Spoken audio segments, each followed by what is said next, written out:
Hey y'all, welcome back to my channel. My name is Gizzelle and I am so glad that you're here. In today's video, we are going to be going over my budget for the month of March. So if that's something you're interested in, then keep on watching.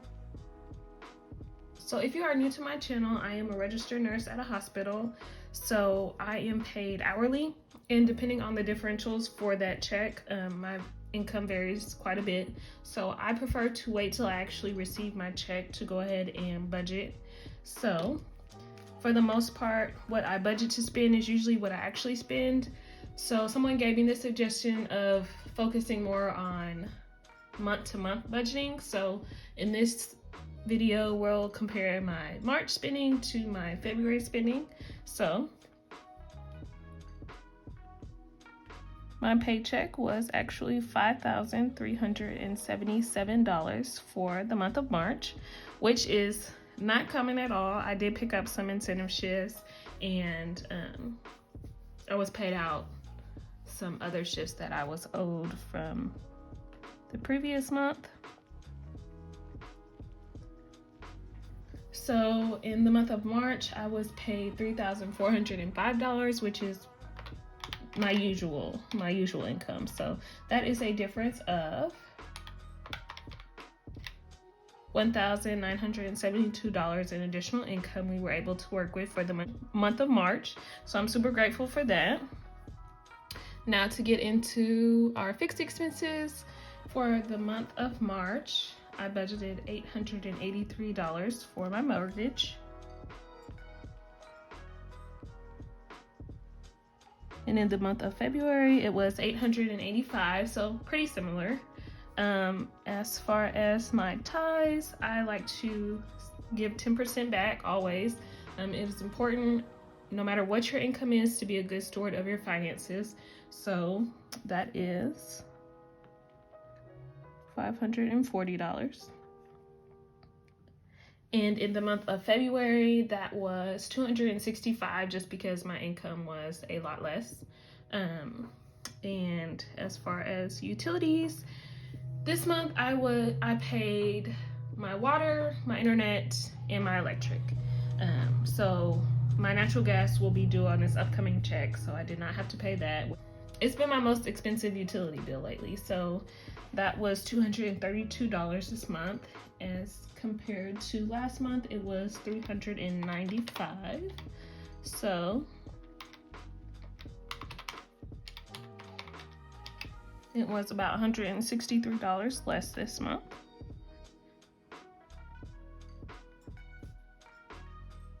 And then I don't usually contribute to my buffer, but last month I did have to borrow $100 from my buffer to fund some of my variable expenses. So I just replaced that this month with my additional income. And then last but not least was my cell phone, which I did not have to pay last month, but it was $80. So we will drop down. Our total fixed expenses for the month of March was $1,835 compared to February, which was $1,620. So a difference of $215.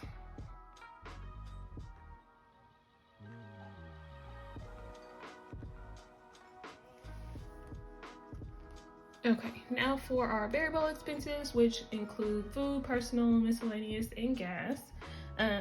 These numbers that I include in my monthly budget are just what I pull from my checking account to fund my Qube Money app, which is digital cash envelopes that we will get into a little bit later. But for the month of March, these were all the same.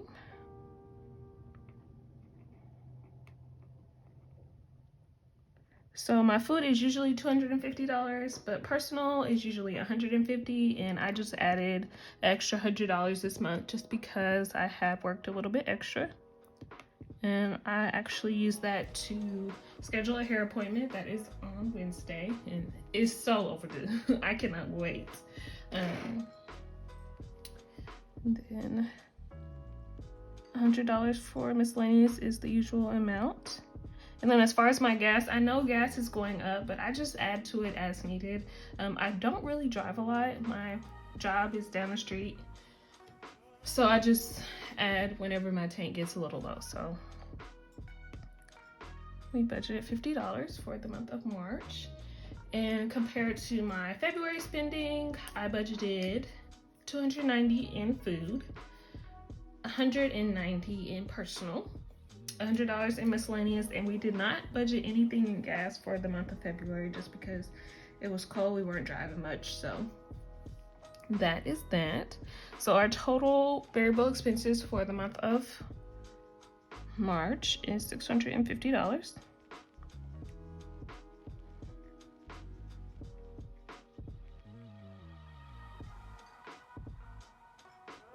And then we will drop down.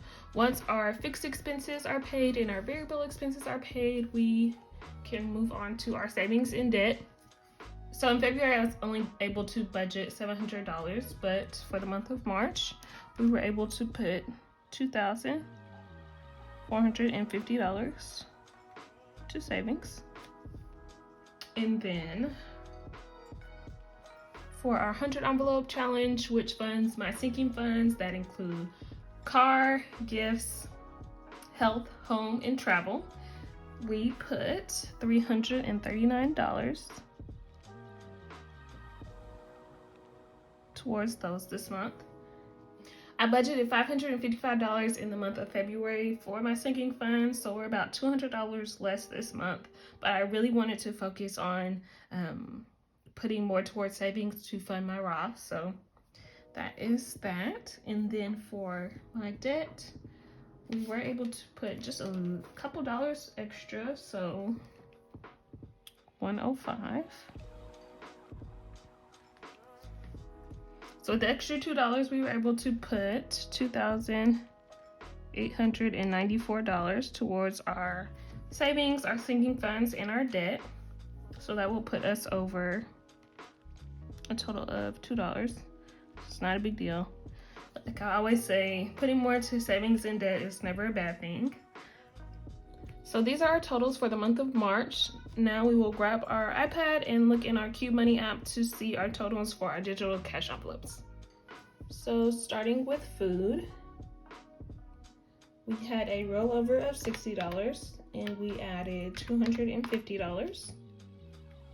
And we still have a balance of $80, which means we spent $230 for the month of March, which means we were under budget again. So compared to last month, we spent about $240. So we've kind of leveled out our food, which is such a big relief. And next we have personal. So we had a rollover of $45. And we added $250. And we have an available balance of $15. So we spent $280 in the month of March, which is a little bit over our budgeted $250, but it's okay. We only spent about $185 in the month of February, which kind of makes sense because my hair appointment this month was about $100. So next to miscellaneous, we had a rollover of $15 and we added $100. And we have an available balance of $20. So we spent $95 for the month of March, which means we were under our $100 budget. Compared to February, we spent about $115, so a little bit less this month. And then last but not least, for gas, we had a rollover of $75. We added $50. And we still have an available balance of $50. So we spent $75 in the month of March for gas.